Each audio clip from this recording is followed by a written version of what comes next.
अस्सलाम वालेकुम। On news के साथ में हूँ साजिद रायवन। थाना बलोच कॉलोनी की हदूद में वाक़िया मंजूर colony sector D Jama Masjid Abu Ayub Ansari के करीब रहाइश पजीर फराज अंसारी के घर में जोरदार धमाका गैस लीकेज की वजह से हुआ।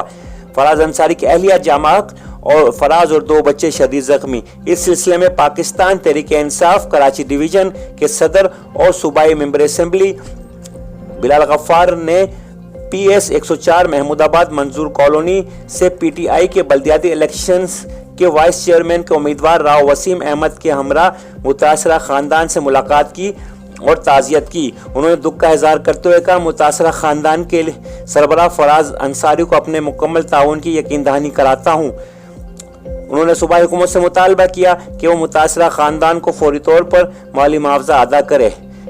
इस मौके पर इनके हमरा PTI के मकामी रहनुमा शाहिद खटक, सरदार महबूब, शाहिद अंसारी और वकार बंगश भी मौजूद थे। रिपोर्ट कर रहे हैं शर्जील अहमद, ऑन न्यूज़ कराची।